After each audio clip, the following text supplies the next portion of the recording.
Hello, everybody. Welcome to the Pottery Studio. Just thought I'd bring you in. I'm was asked to throw some Mexican-style clay pots for a gathering that's coming up, and so I'm actually throwing these out of terracotta. And I just figured I'd just bring you in and we could talk about it a little bit. I've already done a couple of them. See those over there. So they're, I don't know. I would guess they're roughly about 5.5 inches wide. Um, I might actually start making these a little bit bigger because they are going to shrink about 10%. Uh, so maybe I should throw them just a little bit bigger. But anyway, so they're thrown out of terracotta, so they should have that typical terracotta kind of orange color when they're done. I have about 4 different colors of low fire underglaze that my mom's going to help me do the decorations on them because she's better with a brush than I am. I do better with the clay than I do with the brush. But anyway, so we'll do that, and then I believe I also have a bucket of low fire clear glaze that we can put over these. So this is the body of the pots, but I also intend on doing little kind of like little ear handles on the sides too. But they're gonna have flowers in them, so that's why they're not lidded or anything like that. They're just kind of open to where you could put some flowers in. But anyway, let's go ahead and bring you in on what I'm doing. So these lumps that I've weighed up are they are 14 ounces. Let's see, maybe we can zoom. I don't know if I can zoom in. No, I can't with a front-facing camera, but hopefully that's good enough. You should be able to see what I'm doing. So anyway, yeah, I actually threw 4 of these, but the second one that I threw fell apart. I kind of threw I've not thrown with this terracotta before, so I think maybe I threw the wall a little too thin, and so it really couldn't support the shape, and it kind of buckled at the end. So that was kind of a little bit of a bummer. Also, I would say there's no grog in this clay, it's completely smooth. If you're wondering what clay it is made by Standard. It looks like it's 103 red clay, and it will fire at cone 06. So I'm probably going to take it to like cone 05. That's the pyrometric cones that I bought for cone 05. And it can go even hotter than that, but I do want to, the longer you fire it, or the hotter you fire it, the darker the clay will get, and I do want to kind of try to keep it that kind of natural, like terracotta color if I can. Okay, so these are some of the little Mexican pots that we've made.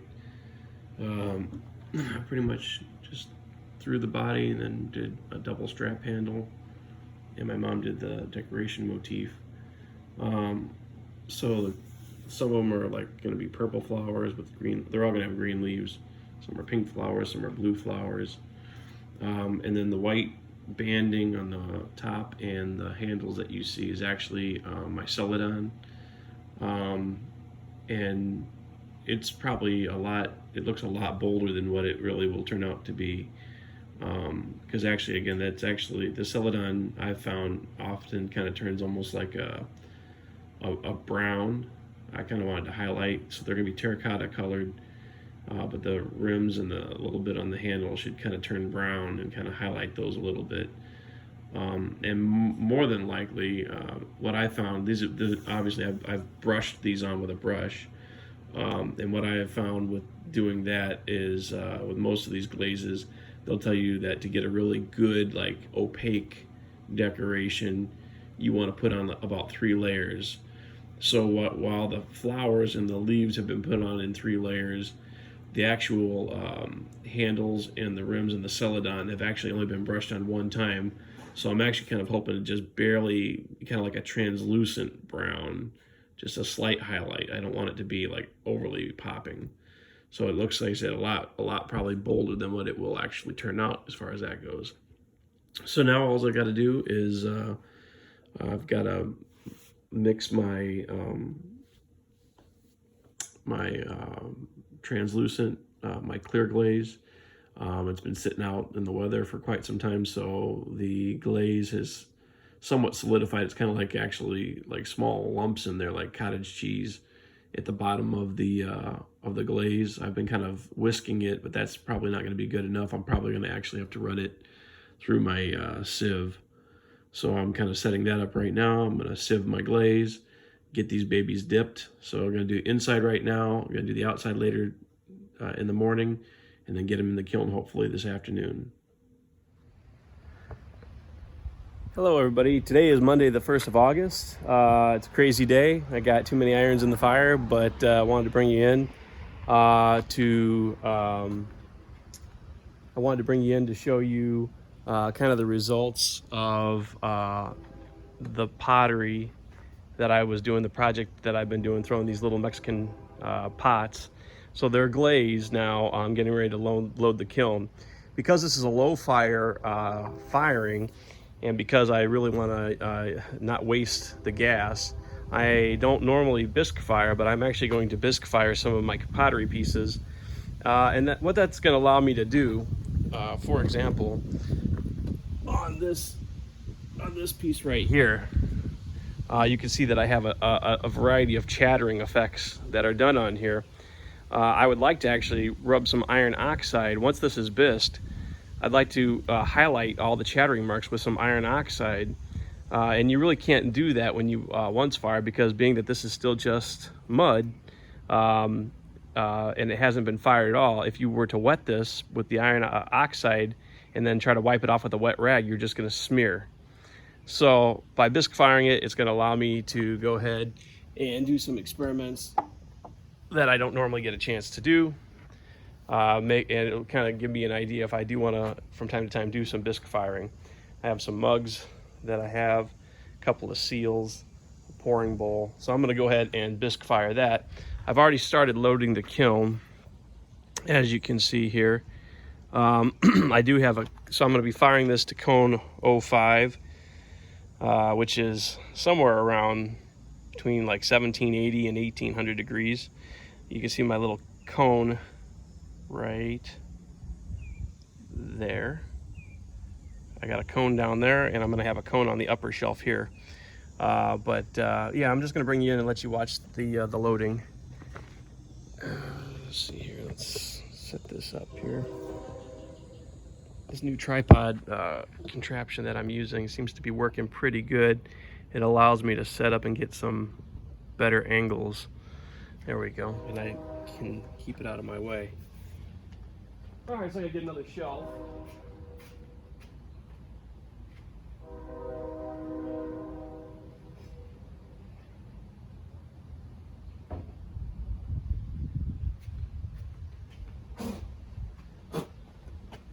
I wouldn't typically recommend the way I'm doing things, just so kind of haphazard, but it is what it is. It's what I've got to do. I just got to get this done.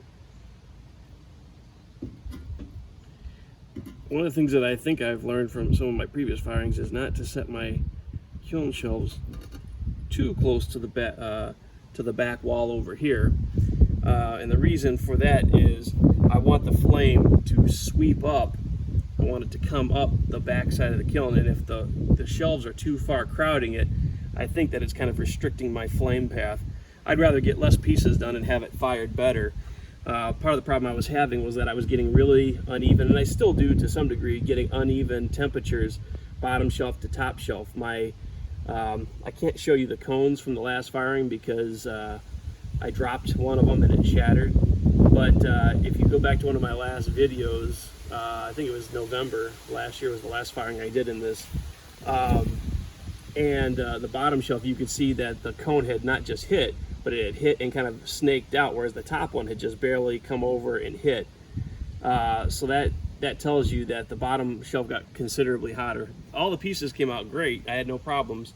But being that, again, my top shelves are also colder than my bottom shelves, I'm also going to put all this glazed pottery as low in the kiln as I can, because I want to make sure that gets matured Whereas the stuff that's bisque, I'm kind of doing as an experiment. Really, honestly, if it didn't bisque at all, I would still be able to probably just reglaze it, and like I did, you know, it wouldn't cause me nearly the problems. So I am going to try to keep the glaze pots low.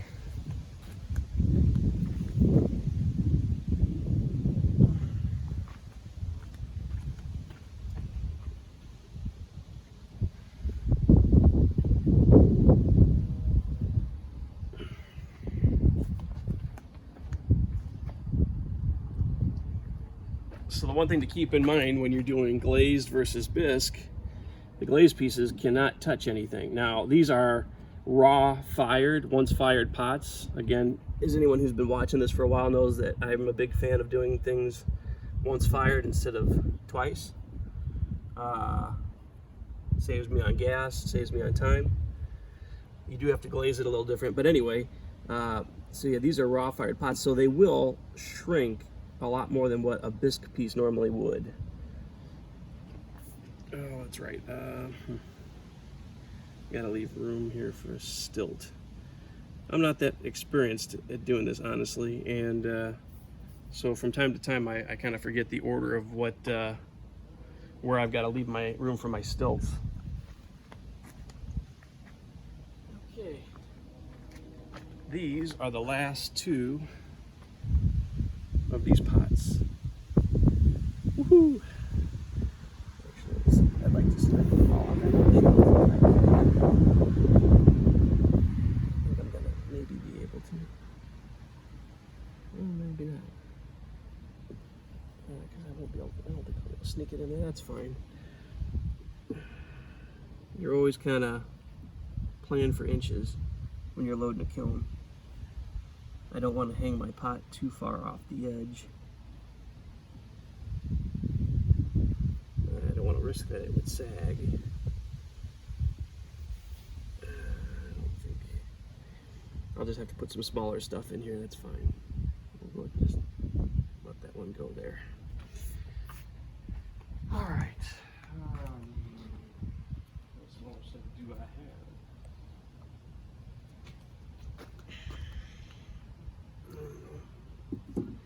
Now again, these bisque fired ones, it doesn't matter. Now they can't touch the glazed ones, but they can touch each other. You know, I've got some shot glasses I can put down in those places. Let me actually go get a little bit more of my pottery and bring it out.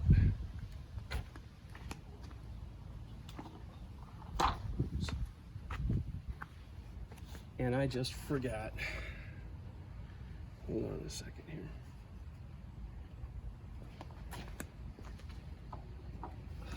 Got so excited telling you all this and that. Forgot to check the bottoms of my pots. I know that some of my pots had some glaze on the bottom of them.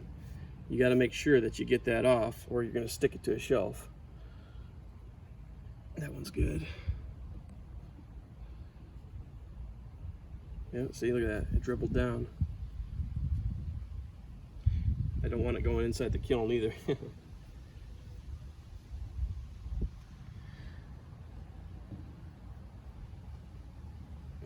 one's good. I'm gonna have to check some on the bottom shelf too, though. Yeah, there's another one.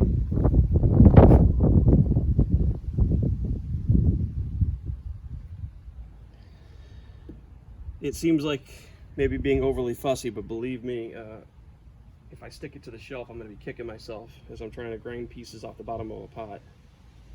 So much easier just with a damp rag, just wipe the bottom and you're done. If there's a little film, that's not going to hurt anything. It's mainly you don't want to see a big glob anywhere, a big dribble or a glob. Let's see. I'm actually going to take this shelf back out and check the other pots. I've been getting so distracted. I got so many things going this morning.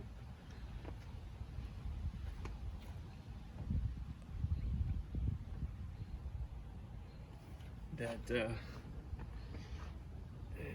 inevitably making some mistakes. Good.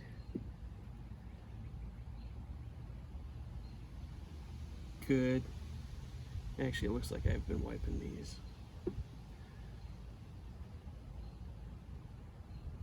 Good.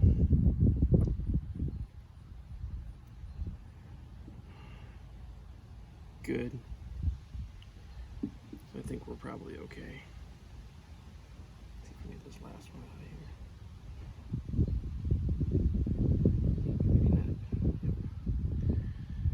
here. And good, I can tell I wiped that one. So good, everything on the bottom shelf should be fine then. That's good to know.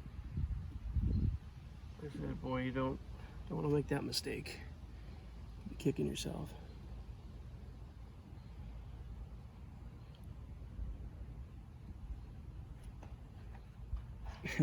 We'll make some other mistake and kick ourselves for that.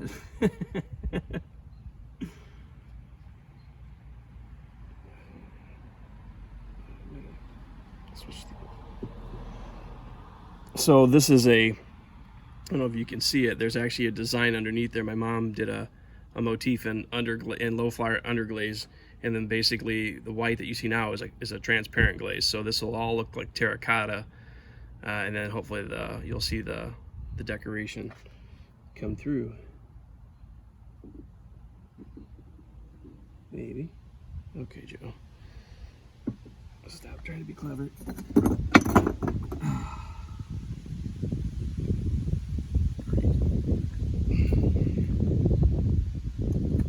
One of those days, just one of those days.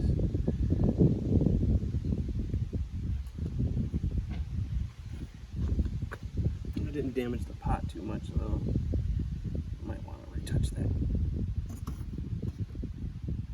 glaze a bit. We'll see what I can do. Well, it's not good to make mistakes. We kind of learned some tricks or two for doing so. Let's see if I can find that cone again. Problem is I gotta probably put a base on the cone again. So that'll be something I have to do real quick here. Okay.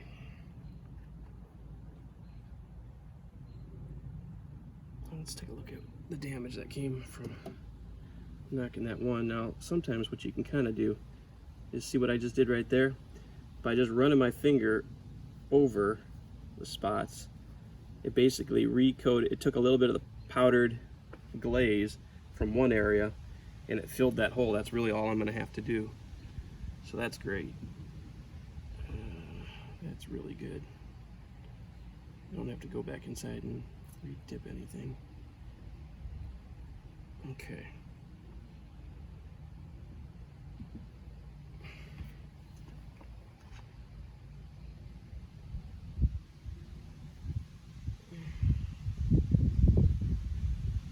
Go ahead and put these back down here.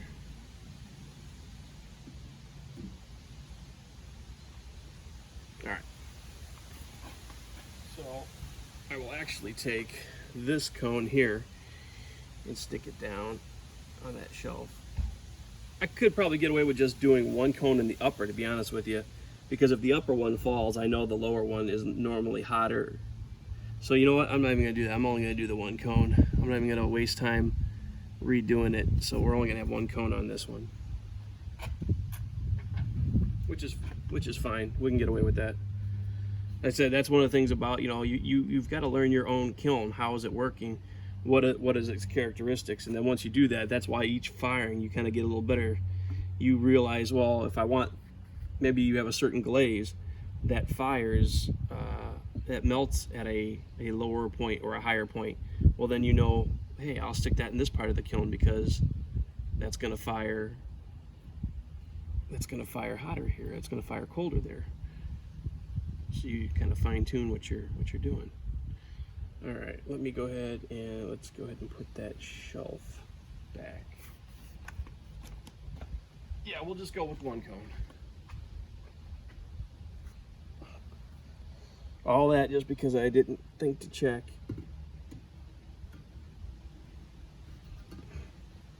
The bottoms of my pots before I put these last ones in, and I'm just gonna double check it again. Make sure I didn't miss one. Good, good, good, good. Okay, good. All right, so I need to get me another. So because I stagger my shelves up like this, I used to try to put a a round one at the bottom, but I found out that that one wasn't actually rated for cone 10, which I normally fire this to cone 10. And that caused the actual shelf to start warping. It wasn't going to hold up.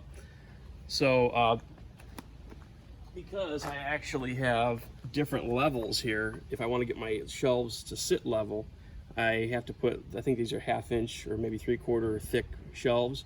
So I have a 3/4 inch thick, it might even be 1 inch thick block that I put on this, and then set my kiln post on top of that, and that gives me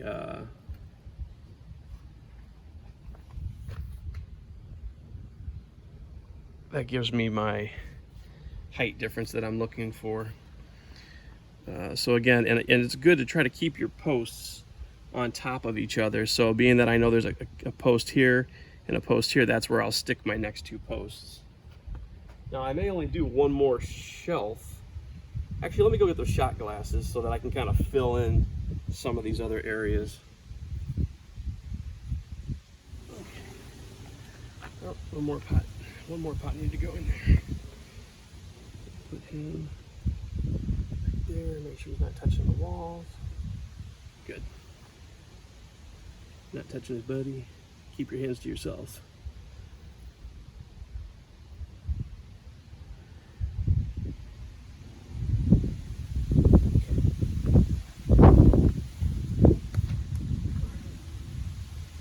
So again, the joy of the bisque fire is things like these, like shot glasses.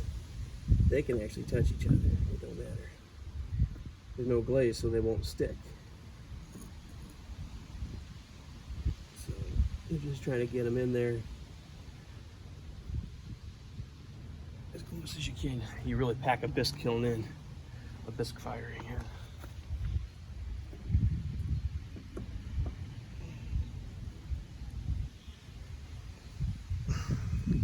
It's kind of fun. I haven't done a low-fired firing in a while. Oh, you gotta be kidding me. I just broke my other.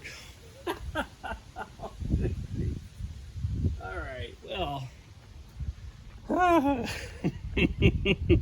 There are just some days. Oh my goodness. Alright, I have got to then now go and make a new setup of at least one cone. And the reason why is because these don't stand on their own, really. I don't think. They're not self-supporting. They make ones that are self-supporting. Why they would make ones that are not, I have no idea. But anyway, I'll be right back. Okay, so I just went in and I put the clay back around the base of the cone. One thing to make sure is that that cone is sitting flat, its base sitting flat on the ground before you start modeling the support around it, because that angle that it's set at is very specific, that it will fall at a certain time. So if you don't have that base flat and level and your cone's leaning over too far, it may fall early, or if it's standing up too much, it may fall late, and you're not going to get it to read at the right time. Let's go ahead and continue with the kiln pack here. Now I do need to go ahead and figure out where my last couple supports are going to be. I went back to the clay store and bought some 6-inch supports. Everything before was always 8 inches, and you know, I don't really make anything that's 8 inches. I've learned that it's probably better to have shorter posts. I'm gonna put 2 of these in. I'm not even exactly sure that these are rated for cone 10. Wait, I'm not even going to cone 10, never mind. I'm going to bisque fire. It doesn't matter. Very good. All right, so we'll put that there. I do have one fairly tall piece, that vase that I showed you. It's probably the tallest piece going in, and so that would not fit on that shelf. So I'm actually going to have to leave a shelf off, or leave enough room for this vase. I also have to be mindful of a spot to leave open for my cone to set right there by the spy hole. I made these jars. My friend says they look like an urn. Thanks a lot. I was not trying to make an urn.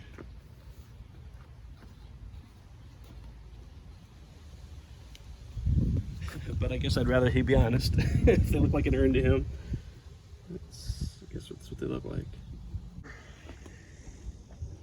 You're always trying to figure out how to best make use of your space. Certain things you can actually stack up in a bisque firing too, like I'll show you. For instance, I made these little jars for a friend of mine who does massage therapy, and she wanted some jars for her oils that she uses, and so I made these. So you can actually stack these like so and fire them in one spot, so therefore you really save a lot of room like that. Here's two more. Said again, these would be really fun to play with that red iron oxide, although I might even just do wood ash on these. Not really sure what I want to do. I said honestly, I'm kind of firing certain things just because I just don't want to waste the gas. A lot of this is some stuff my mom has actually fired or thrown. She had like an earring or something like that that had a metal leaf in it, and so she just impressed it 3 times. It came out really pretty. So I'm gonna go ahead and try stacking these. So basically one on top of the other. If you throw them fairly consistency, the rims line up. It works out pretty well usually.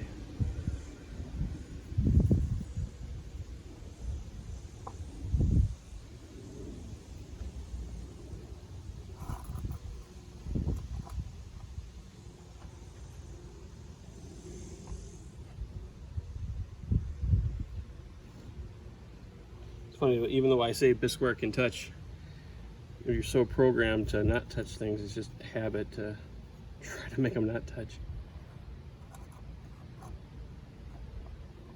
There we go. And let's check this will fit. She had one more piece. Oh yeah, that should work. That should hopefully be just fine.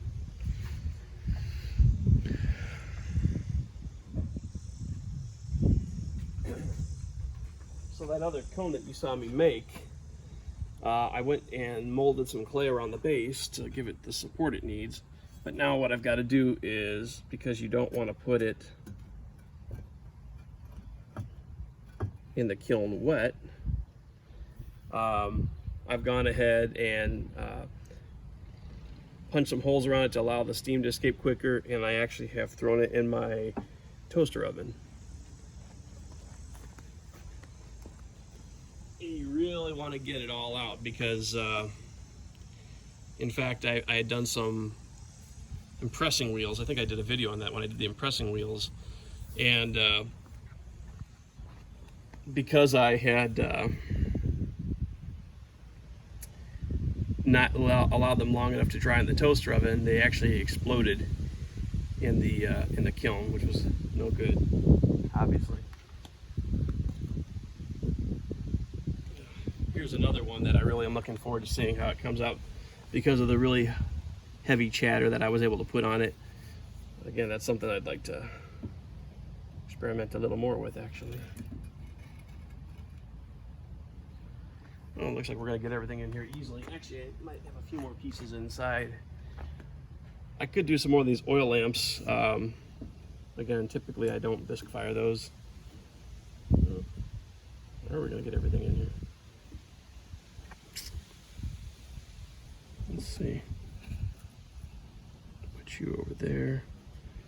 Put the oil lamp here.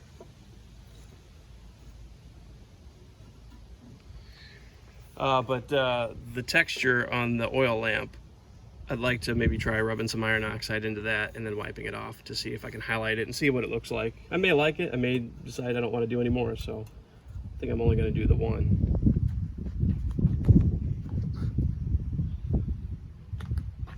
The last mug.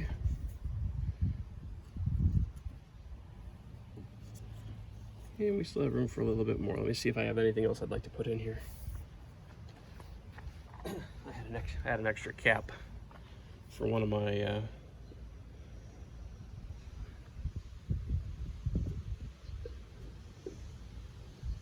one of my jars that I did. I'll just fire it anyway. Okay, so actually I am going to do one more oil lamp. I have other patterns, but these have deeper recesses. I think they will lend themselves better to highlighting. But that's pretty much it. So I'm just going to wait for that cone to finish up, put it in there, close everything up, hook everything up, test everything, and we'll get the firing underway. Bring you back in a little bit. In case anything was to go wrong, I've already done my soap test on all my fittings to make sure that nothing's leaking. My tanks are open. My valves all work, so I'm ready to go ahead and light. I'm going to start it on a very, very low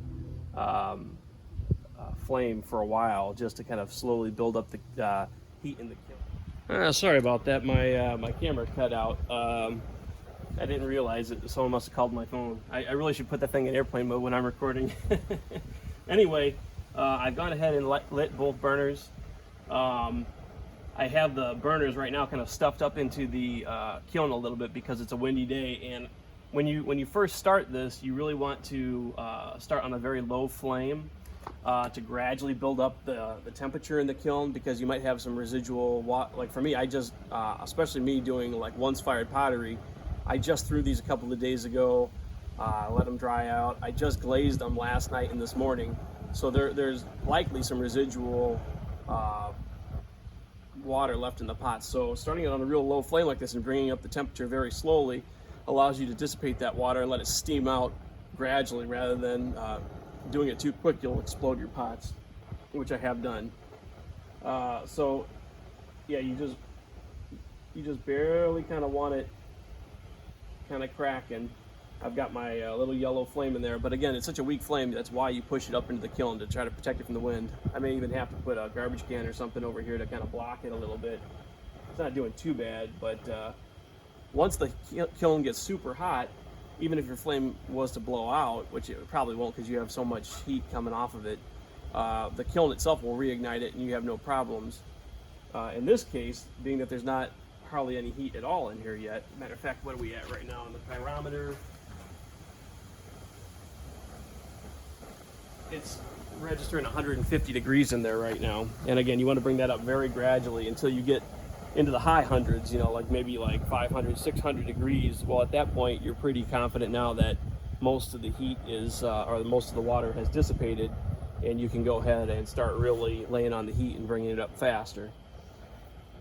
But until that point, you know, you go slow. If you were to have you really got to guard your flames and make sure they don't go out at this point, because without the kiln being hot enough to reignite it, you could potentially then start filling it with gas that's unburned, and then maybe the other burner might ignite it in a big boom, and that would be bad, an explosion.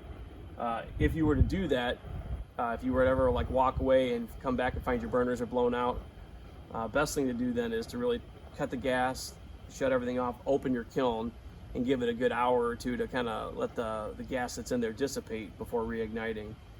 But as I said, once it gets super hot, that's not a problem. It'll re-catch itself.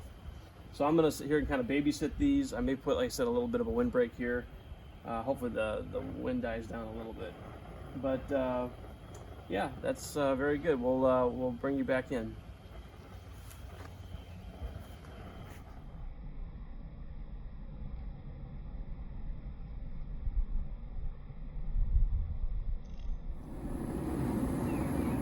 All right, so we're about 6 hours into the firing.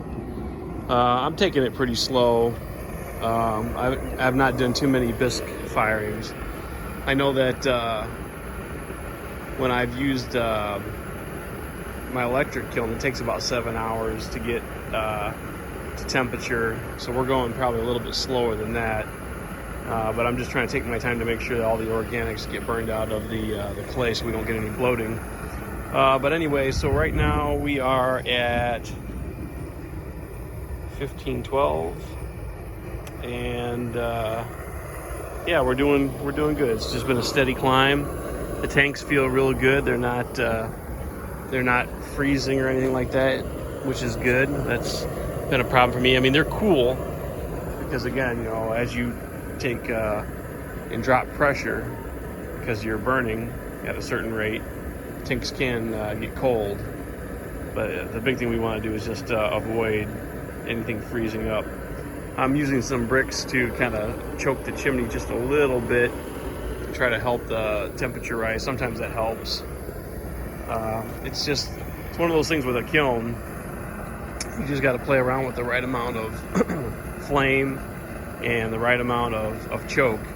Again, that's why I kind of oversized the chimney, was so that it would give me the option to use bricks to actually control the amount of airflow during the kiln firing. If you make it too small, you can't make it any bigger, but all you need to do if you want to restrict it is just to slide a brick a little bit across the chimney, which then will cause it to not be able to vent as easily. So, but yeah, we have a pretty good temperature climb right now. Oh, did I just lose power? Maybe it automatically shuts off. So we're at 1522 right now. I've looked inside. I don't have my glove on me, so I can't pull the spy hole out. I've got a nice, healthy glow in there. I don't know if, yeah, you can see that it's already starting to glow pretty good down there. But yeah, we're doing good. Very pleasant evening. It has not rained, thankfully, so I think we're gonna get the firing in just fine. Like I said, I tell you, putting that kiln on rollers, casters, was a great idea. So I'm able to just kind of store it in the inside until I'm ready for it, and then just roll it out into position. So that's working great. All right, we'll bring you back in a little bit. We're back. So let's go ahead. Oh, that's right, I wanted to put a pyrometer on this. I tell you what, there's no heat really even coming out of here, though. It can't be that hot. Let's see what we got here. It's always a surprise. Ooh, look at that beautiful square, though. Now, I did not actually push it high enough to have the cone go over. Here I was thinking that cone 05 was more around the high 1700s. Like, oh wow, I just see right now one of the no, that's from Cooper. Cooper broke that. Oh. This is actually Chelsea's pot.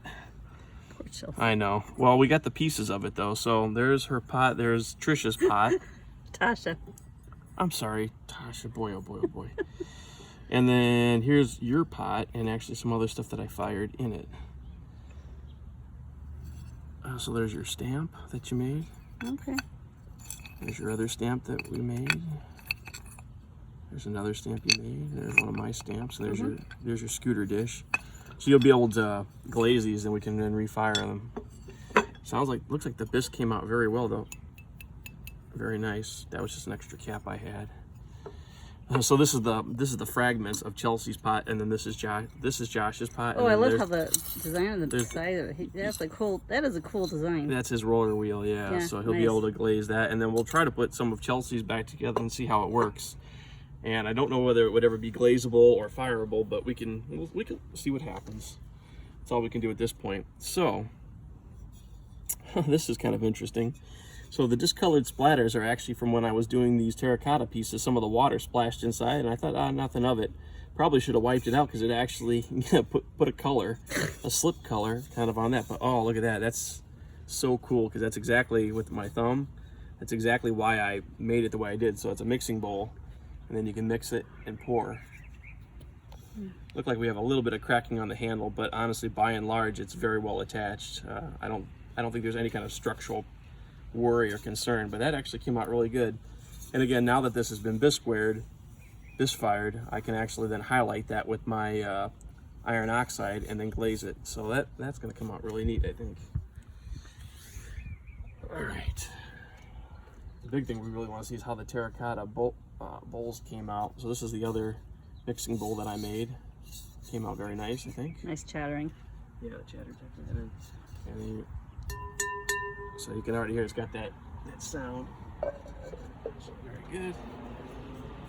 Couple of mugs. Looks like they came out very good. I don't see any real severe cracking. All right. I just want one of my... Well, you're right. The top of that cup is thin. Really thin. That's the one you were talking about, yeah. Yeah. It's like porcelain thin. I can't believe how thin I was able... And that's 12 ounces. That's almost as big as some of my other mugs that are out of 16 ounces. So that just shows you how much better my throwing has gotten. Oh boy, those terracotta pieces I think are gonna come out really nice. So always wobble your shelves so that they don't stick. Set the shelf aside. Oh, I like them. They look cool. Well, the glaze was a little heavy on the lip, and we did get a little bit of crazing. Actually, they're still kind of hot. I might need to let these, because Cool. I actually hear them cracking Okay. as we go. But I like the color. I don't know if they all are that way. Yeah, they're all kind of giving a little bit of a crazing. Again, that has a lot to do with just the clay body might not be, yeah, I want to put these back in. But I'm But happy with the design. Are you happy Yeah, with the it? design came out nice. They're cute. Yeah, Yeah. all things considered, but you can actually hear them cracking, Yeah. which they probably are going to. But the slower we cool them, the better. Yeah. So we're gonna go ahead and maybe take this shelf out, but we're gonna go ahead and reclose the kiln Okay. and let the rest of this cool as slowly as possible. Maybe when you get home tonight, it'd be a good time to empty it out when it's cooled off outside. You know what I'm saying? Temperature's gone down. Yeah. Well, I'll consider though. I think it's pretty successful. I like the design. I'm happy with it. Yeah, It's came out- reasonable. Yeah. Okay, so I don't know if you want to stop that. Okay, so here's pretty much the contents of the bisque firing. So again, the stuff in the back that's unglazed is all going to be now glazed and taken up to stoneware up to cone 10 temperatures. And then these, again, were the pots that you saw me throwing on the wheel that my mom decorated. Some of them turned out really great. Like, you know, the ones that were down lower got hotter. They all turned out nice. I don't think there was any where like there was any kind of catastrophic defect or flaw that will make it unusable. But what I did find, these couple over here are probably the worst examples of it. As you'll see, the glaze didn't work out just right. Also, there was a lot of crazing, and I do think it had something to do with them not getting hot enough, because these ones that got a lot hotter did not have that problem. And you can tell the difference, which ones got hotter too, but just look at the color difference in the clay, how these are much lighter than these. These got hotter. So a few of these, I'll probably keep the worst ones and refire them, and then give them the ones that look the best. So, but yeah, I would have to say that was pretty successful. I'm pretty happy, again, for just 3 days worth of work. I think they came out pretty good. And again, as I mentioned before, some of these I will be doing some different types of work with red iron oxide to try to highlight some of the textures so that they'll stand out more. So especially where I've done like chattering work, but even in some other places too, where again, like on this lid, I used one of my rings. I don't even know if I can get this to focus. I used one of my rings to make a band, and they're very, very light. It's almost hard to see, but I think with having maybe the red iron oxide there to kind of highlight it, it will show up better. So I'm looking forward to trying that. Okay, so it's now the morning of August 4th. So I decided to go ahead and refire a few of those pots. It's funny, it rained out here yesterday. I would like to have fired the pots yesterday, but it was kind of rainy out. But the kiln was out here, and I was like, oh boy, you know, it got left out in the rain. So I'm firing it, but I'm starting obviously really slow. But it's funny, you could actually see sometimes. You can see the actual steam as it's now getting warm inside. It's steaming off the kiln, and so what I did was I put those Mexican pots that I wasn't happy that had crazed really bad. and a little bit of bubbling in the glaze. It's mainly because they didn't get hot enough. So what I've gone ahead and done is I'm going to refire. I've actually put all those pots only on the bottom shelf. Really, there's not much more in the kiln. It's kind of a little bit of a waste of gas, but I really wanted to get these pots as nice as possible. You know, you put all that work into it, and then you kind of mess up on the last step, and it's kind of a tough pill to swallow. The rest of them came out really nice. And again, being that I saw with my own eyes that the other pots that got hotter came out really nice, it just made me really kind of determined to go ahead and fire them one more time and get them as nice as possible. But anyway, so they're on the bottom shelf down there. I put a few pieces of mine, a couple more oil lamps, and one of my bowls on the upper shelf, because one of the things that I would like to experiment with, part of the reason why I went ahead and cut the gas as quickly as I did, because I remember that cone never really went over. That cone 05 never went over, which again really kind of was an indicator that maybe those glazes weren't going to turn out as good as they should have. Part of the reason why I did that, though, was because I had bisqueware in there from my own stoneware that I want to glaze. And if you get your bisqueware overfired, then you tend to get so non-porous that it really won't suck and absorb the glaze the way it should. It won't take glaze. So that kind of made me nervous. So what I've decided to do now that I've gotten most of my other bisqueware out of there, is I'm going to go ahead and make sure that I put that cone back on the bottom shelf. I'm going to make sure the cone goes over. I'm going to make sure that I at least achieve the same temperature that I did last time, which was about 1820 degrees, I want to say, and maintain that for a little while. I may even take it a little bit hotter. And what I really want to see here is with those 3 or 4 experimental pieces that I put in there, how non-porous are they going to come out? Are they going to take glaze? That'll kind of give me an idea of in the future whether I want to trust letting my cone fall over. Again, it's always a learning process to learn what you can do and what you can't do with your kiln. So that's what I want to find out is it going to make those bisque pieces so non-porous that they're not going to take glaze? Now, again, there's only one bowl in there that I would probably even glaze anyway. The other ones are my oil lamps, and typically I just spray wood ash, and honestly, they would probably even look fine just regularly fired. But I'm not as worried about them because I'm not really planning on putting glaze necessarily on them anyway. Most I would probably do is, like I said, spray them with some wood ash, and I think that probably would stick regardless of whether they're porous or not. So anyway, it'll be a little bit of an experiment, but I just want to kind of know, can I do low fired glaze pieces and bisque at the same time and get kind of a satisfactory effect on both? Because again, it may not be that may not be the case.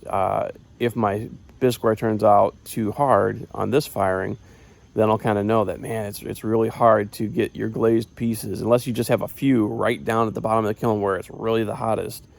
It's really hard to do a satisfactory glaze, because again, in the middle section where the bisque came out really fine, that's where we had all our glaze problems, where I had cracking, I had crazing in the glaze.